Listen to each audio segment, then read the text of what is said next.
we are going to pick a free agent from our wish list for every single position on the 2024 Royals. Hope you join us next on Locked On Royals. You are Locked On Royals, your daily Kansas City Royals podcast. Part of the Locked On Podcast Network, your team every day.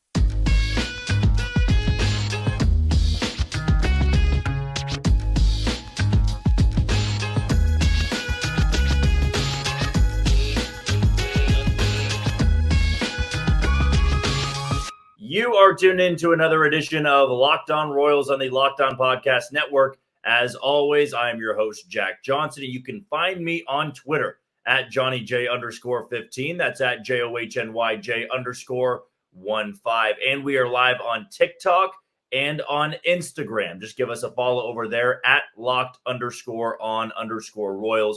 Very easy to find us on both of those outlets. As for this podcast, you know that it's pretty easy to find as well, whether that be on Apple Podcasts, Spotify, Amazon Music, Google Podcasts, and on YouTube. Just be sure to hit that follow button and subscribe. We are very close to 600 subscribers. The goal is still to get 400 more before opening day 2024. So slowly but surely, we are making our way to that milestone.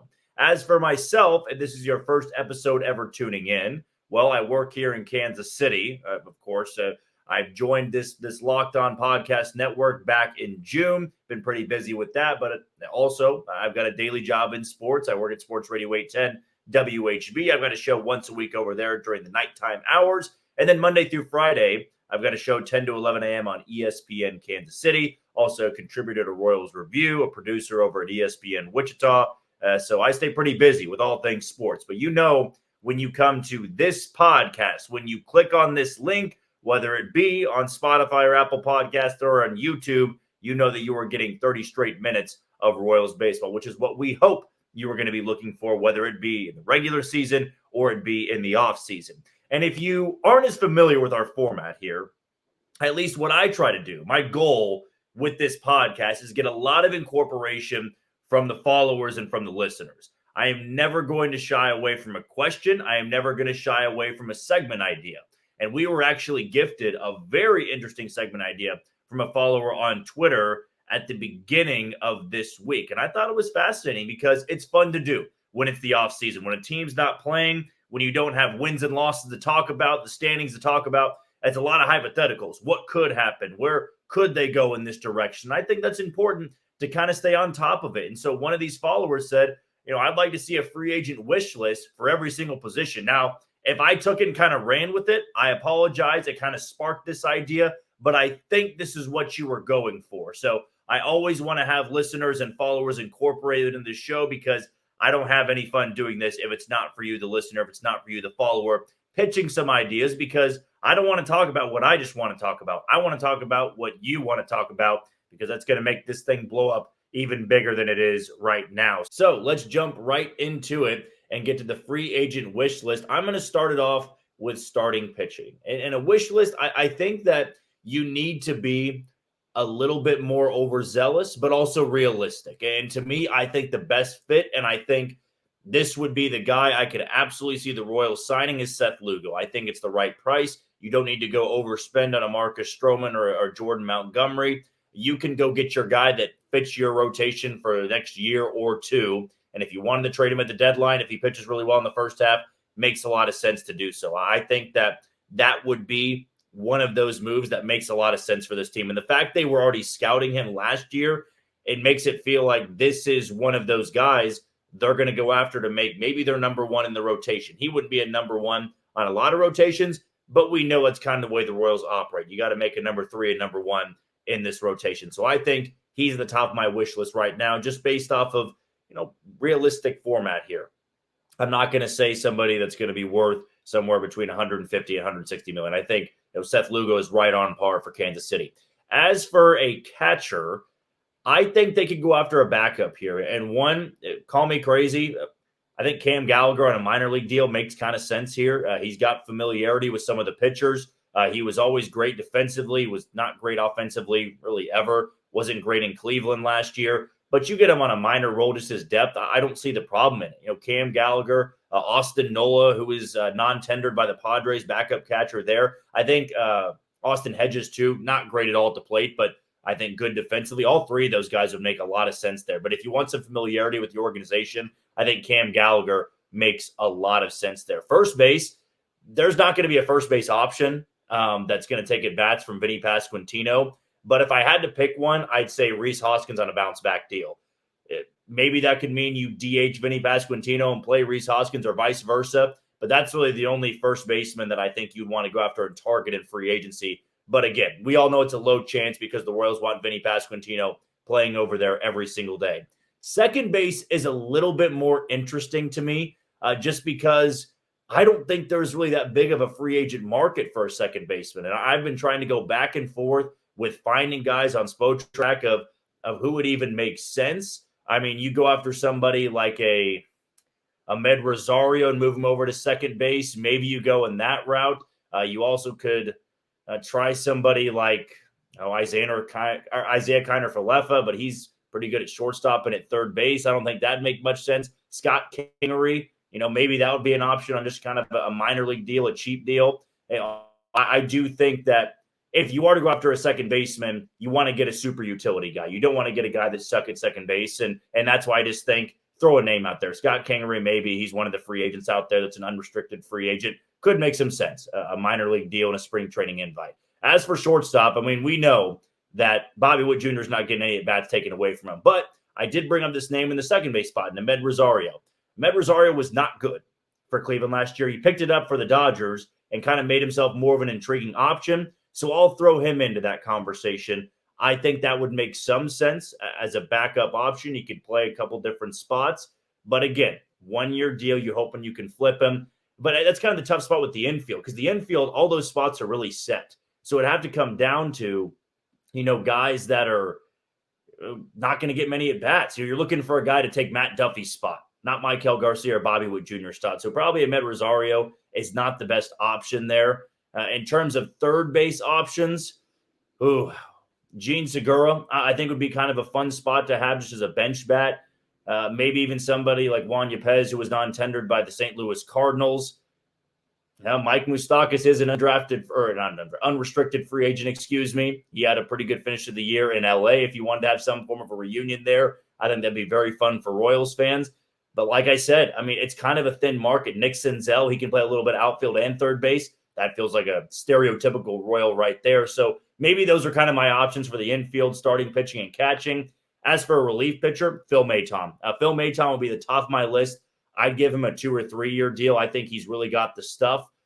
Gonna have to prime away, though, from Houston or somebody that is a true contender. But yeah, those are my infield options, my starting pitcher, and my relief option, I think, for a wish list right here. As for left field, again, I don't see the Royals going after a left fielder that can only play one spot. But if you wanted to move MJ Melendez back to right field, I think it's got to be Lourdes Gurriel Jr. I mean, that would be kind of your big-time signing of the offseason. And if you didn't overspend at the starting pitching spot and you got Seth Lugo, you probably have some money to go get yourself a Lourdes Gurriel or a Jock Peterson. If you wanted to be a little bit cheaper, Michael Brantley, Eddie Rosario, who you have familiarity with both Cleveland and Minnesota, there is some connection there. So I like the left field market a little bit more, but also you got to factor in MJ Melendez has just started to learn how to play left field. Do you want to bump him back over to right field where he wasn't very good? I know he's not great in left, but that's making him change another position. I don't know how much sense that does make. But if you do want to go big or go home, Lourdes Gurriel Jr. would probably be that guy for me. As for center field, I mean, if Kyle Isbell can just get the bat going a little bit, I don't think you need to worry about a depth piece there. I mean, if he really can find some form of offense, you've got a very valuable center fielder just because of his defense alone. But again, if you want to go out there and get a piece out there that makes sense, that is cheap, you can always run it back with Michael A. Taylor. Tony Kemp gives you that flexibility as a super utility guy. Kevin Kiermaier was somebody I really liked early on. I just don't see him coming to Kansas City. Trace Thompson had that one stretch at the Dodgers that he was pretty good, but then really bottomed out with the White Sox. Again, a smaller market there. You could go with Kevin Pillar, who was in Atlanta, cheap option. Harrison Bader, some familiarity there with, facing him with the Cardinals. But I don't know. I just don't see another center field option coming to Kansas City. I really do believe it's going to be a corner outfield bat. And lastly, when you look at a right field option and who they could go for, it would be kind of cool to see JD Martinez on a 1-year deal. I know he's a right fielder DH type, but I would love to see a 1-year, $16-17 million deal because I feel like he can really help that lineup if he wasn't asked to play the field a lot. Adam Duvall would be another option I really like. If you ever want to see Will Myers in a Royals uniform, I think he's somebody too that you could slide out there. Not a really great option. But again, I think that would be my wish list. I threw out a couple of names there. Hope that helps. Hope that was fun. But I do believe that with all those names I brought up, it would not shock me if maybe 2 or 3 of those guys ended up being a Royal by the end of December, I would say. I think things are really going to start picking up once we get to the beginning part of December. So always, love the questions, love the segment ideas from the listeners, and keep doing that and reach me on Twitter at JohnnyJ_15. All right, we're going to take our first break of the show. When we come back, Maikel Garcia is tearing it up with Ronald Acuna Jr. and the Venezuelan Winter League. Can we buy anything into it, and what does it mean? Next on Locked On Royals. You are tuned into Locked On Royals on the Locked On Podcast Network. I am your host, Jack Johnson, and you can follow me on Twitter at JohnnyJ_15. That's at JOHNYJ_15. And before we go any further, let's give a shout out to the title sponsor today in FanDuel. And you can score big and kick off the NFL season right now with FanDuel, America's number one sportsbook. Right now, new customers can get $150 in bonus bets with any winning $5 money line bet. That's $150 if your team wins. If you've been thinking about joining FanDuel, there's no better time to get in on the action. The app is so easy to use, and there's a wide range of betting options that include spreads, player props, over-unders, and more. So visit FanDuel.com/lockedon and kick off the NFL season. FanDuel, the official partner of the NFL. And it's crossover season too, so don't just be stuck on NFL. You can go college football, you can go college basketball, the NBA, plenty of options over at FanDuel. So after this podcast episode, go and create your FanDuel account today. Well, Maikel Garcia has really been tearing it up when going over to the Venezuelan Winter League. And what's fascinating about it is we have gotten to see a different side of Maikel Garcia. We have gotten to see this side of Maikel Garcia that didn't really come out in his first full season with the Kansas City Royals. And that's a good thing. We have seen him in this environment, in this element, where he feels really confident and really comfortable. He's playing alongside family members, Ronald Acuna Jr., yes, Alcides Escobar as well. Feels comfortable. And he's in this environment that is just rowdy and chaotic. The Venezuelan Winter League, the Dominican Winter League, the Puerto Rican Winter League, all of those places get rowdy. And they're sold-out environments. And those games mean a lot to players who come from that country or are just playing in that league. They may not be from that country, but it's the environment. We saw in the WBC, right? We saw in the WBC that these guys took a lot of pride in what they were doing. They were representing their country, and they were playing in basically their Olympics. I mean, this was a big-time deal. And when you see that, when you put that much into a game, when the stakes are that high, you see the flair come out a little bit. And I think we saw a little bit of that flair come out with Maikel Garcia when he got rolling at the big league level.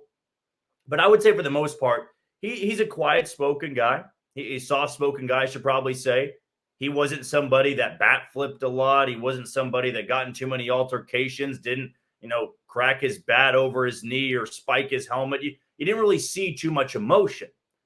But what I've seen in the Venezuelan Winter League, not only these defensive web gems, he's leading the team ahead of Ronald Acuna Jr. Small sample size, but in average, he's second in OBP. He's second in slugging. He's second in OPS.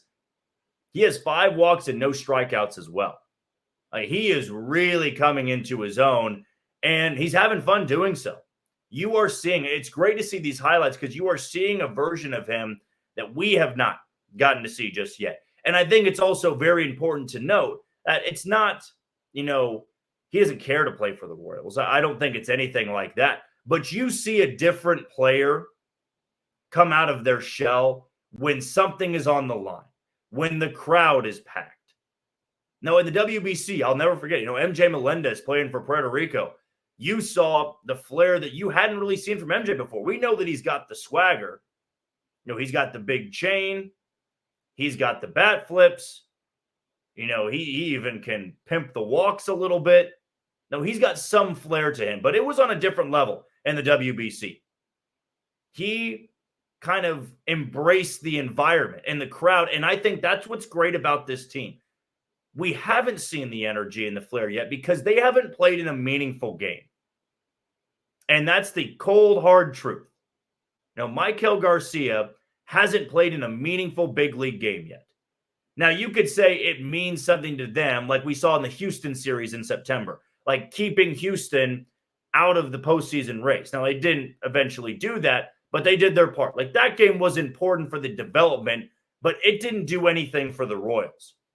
I think if the Royals get out hot in April, they get out hot in May, you're going to see that flair and that intensity and that passion really show. And I don't really want to hear the criticism from fans going, well, bring that energy and passion every single day. It's also a long season. In the winter leagues, it's a shortened season. Every game is really important, and they're playing with guys they're related to. It's just a fun environment for them. Or they're playing with guys they grew up with, or they're playing against guys they're related to or grew up with. All of those things factor into the energy of it. And I do think, Major League Baseball is a little bit jealous of what the support looks like in other countries. I mean, you watch a Japanese baseball, like the Nippon League and stuff like that. It is World Series Game 7. It feels like every single time you see a highlight, or if you can access those games. It's incredible. It's a bucket list item for me. There's so much talent over there. There's so much star potential, and fans know it. They embrace baseball.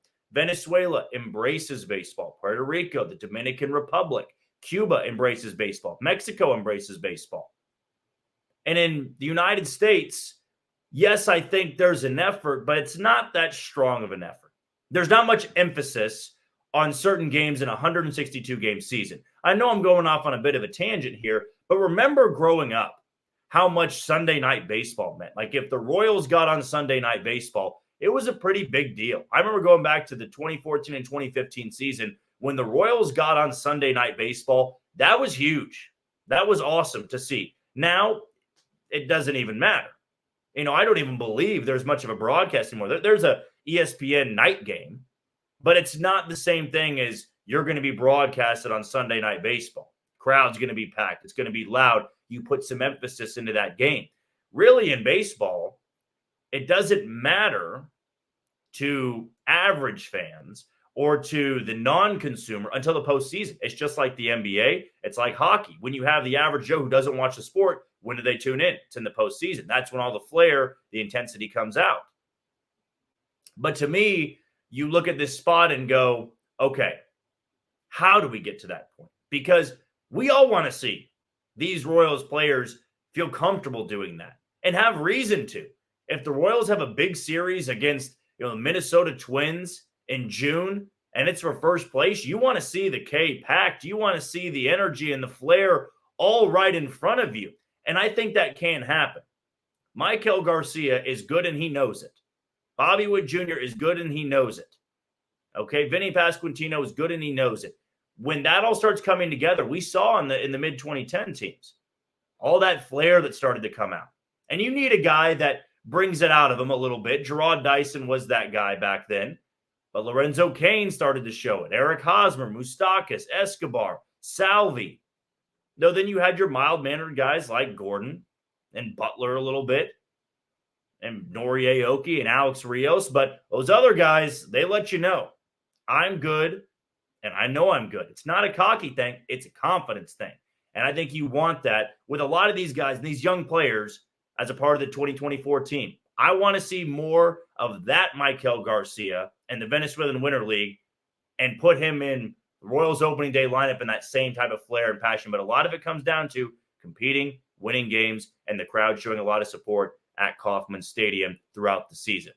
Okay, before we dive into the last thing and more on the Royals free agent pitching hopes and who they can go after, we want to give a shout out to something we're very proud of here on the Locked On Podcast Network. And that's that we've launched the first ever national sports 24/7 streaming channel on YouTube. Locked On Sports Today is here for you 24/7, covering the top sports stories of the day with the local experts of Locked On, plus our national shows covering every league. Go to Locked On Sports Today on YouTube and subscribe to the first ever national sports 24/7 streaming channel. So we're very pumped about that. We're very excited. And after you watch this episode, go and check that out over on YouTube. Last thing we're going to dive into. So Seth Lugo really is a fit for the Royals, but is it going to work out in the end? I'll tell you next on Locked On Royals. You are tuning to Locked On Royals on the Locked On Podcast Network. As always, I'm your host, Jack Johnson, and you can follow me on Twitter at JohnnyJ_15. That's at JOHNYJ_15. And we're live on TikTok and Instagram. Just give us a follow over there at Locked_on_Royals. Very easy to find us on both of those platforms. Well, I did some digging last night, or I can't really say digging because it popped up on my Twitter timeline. And that was Mark Feinstein's report, or not report, I should say. I'm kind of getting my words all jumbled up here, but just an article that he put out of 30 major league teams, all 30, and one player that makes a lot of sense for them. And when I got to the Royals, I was expecting there to be a pitcher of some sort. But I was very curious as to who I thought would be there. Because sometimes I read it and Zach Greinke pops up and I'm going, you're just saying that because he was there the last 2 years. He can end his career, get to 3,000 strikeouts, all of that. But Zach Greinke does not make the 2024 Kansas City Royals better. It's just a matter of fact. It's sad, but it's a matter of fact. He does not make that rotation better. Not at his age, not at the stuff that he has. But when I got to the Royals, I saw Seth Lugo's name pop up. And it just gave me another reason to believe this is the type of move that makes all the sense in the world. The only other report we've seen is that the Tigers have had interest in Seth Lugo. And it came out also today that they've got serious interest in Kenta Maeda. That is not to say the Royals couldn't go after Kenta Maeda either. It also doesn't say that the Tigers would go after Kenta Maeda and not Seth Lugo. But the Royals have this pattern, and they've got a history of when they miss out on a guy, I feel like you hear it over and over again, that the Royals go after somebody, it doesn't happen, you don't really hear about it again. And then when they eventually do get signed by the Royals or they're traded for the Royals, it comes out from the front office, whether it was J.J. Picollo or Dayton Moore, that they've liked that guy for a really long time. Now, we've been scouting him for a couple of years. We really wanted them back in 2021 or 2022. Like Seth Lugo just fits that category. He just fits that mold. And he also is the identical pitcher I feel like the Royals want to spend money on. Here's why. And number one, the Royals pitching department right now is heavily investing in the curveball. Now, they go after Nick Anderson, who is very well known for his curveball. They went after James MacArthur, who was very well known for his curveball.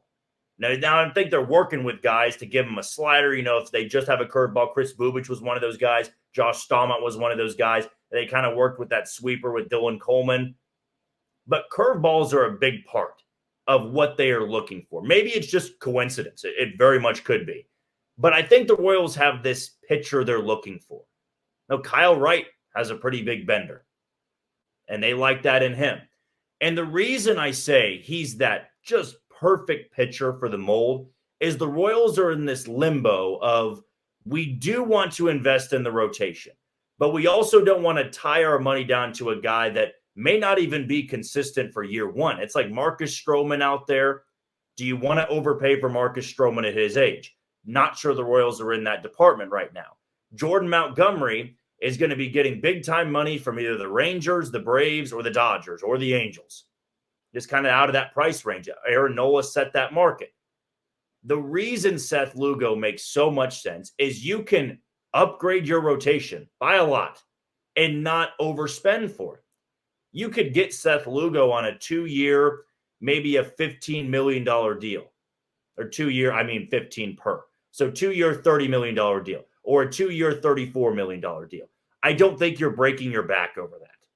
And I think that really does improve this rotation.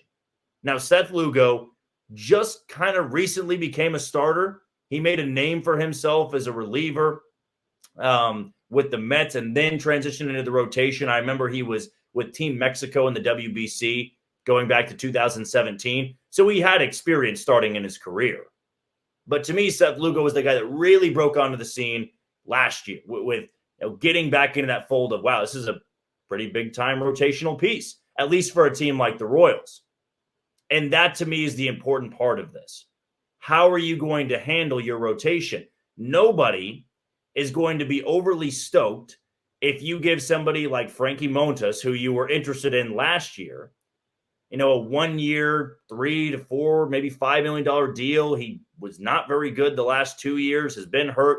Nobody's really freaking out over a move like that. And I'm not saying that Seth Lugo is a deal worth freaking out over, but he does make the rotation better. And you're not breaking your back in that type of deal.